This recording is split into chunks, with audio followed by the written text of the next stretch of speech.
Hey, what's happening guys? Mike Moo here. We're going to do a quick little unboxing of the Anker Nebula Mars Lite theater grade portable cinema projector.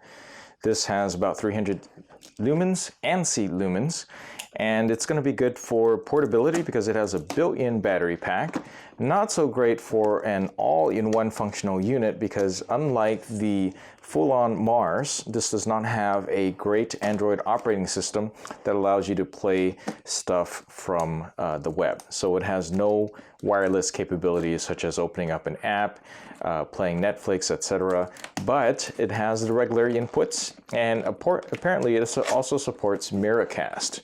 What I plan on doing with this is just plugging in things through the HDMI, whether it's plugging an external Chromecast, Fire TV, Roku, external media player, and just sticking in a memory stick through the USB slot and playing video files directly off that. So that's my plan for this.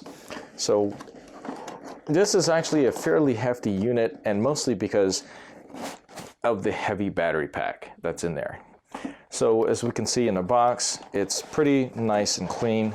Not a whole lot going on in here. We got the main unit that is protected by this plastic sheet over here. And in here we should have a power adapter, user guide, typically, little user guide, and probably, a nice little remote control here.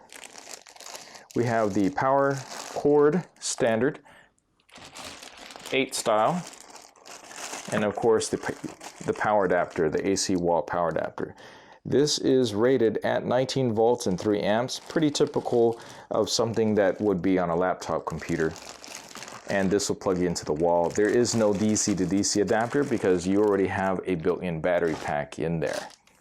Right now we have standard simple Mars Lite owner's manual.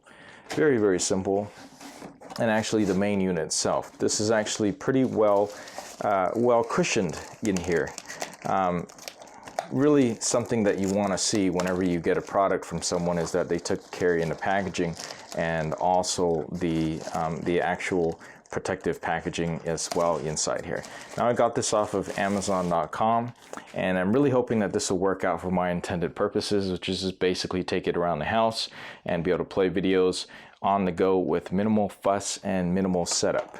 All right, let's just take a closer look at the unit itself so that we can get a better feel for this. So it looks like we got ventilation down here below, and we have the DC in port over here for charging it, or actually running off directly off of the power.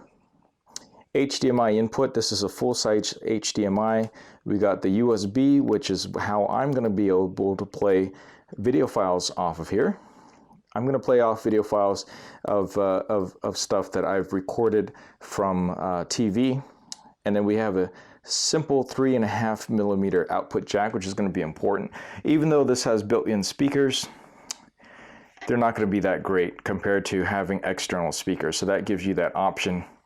To the left and right, we have extra ventilation here as well. Probably also little speakers down here in this section and this section. I do believe that they are stereo, but I will confirm with that. And we got this protective film. It says to go ahead and remove it before using it for obvious reasons. And a built-in lens cap.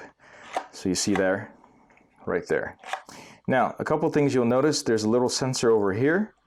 Right over here, let's turn up the brightness so you can maybe see that better. A little sensor over here, which helps you to automatically, I guess, adjust the keystoning. Make sure that you can just plop it down, turn it on, point it at a wall. It should automatically focus well, and also adjust the keystoning so that the image looks nice and square from your point of view. And then we have the lens, projection lens right over here.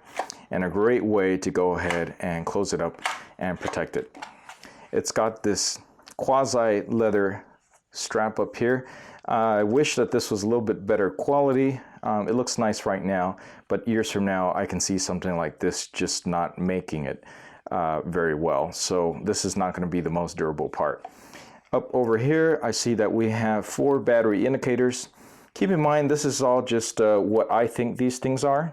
And if anything's wrong, I will definitely note it in the video below. Then you have a way to adjust the interface and the settings and playback files from here. Also, just like the remote control, as you can see here, it's just basically a copy of it.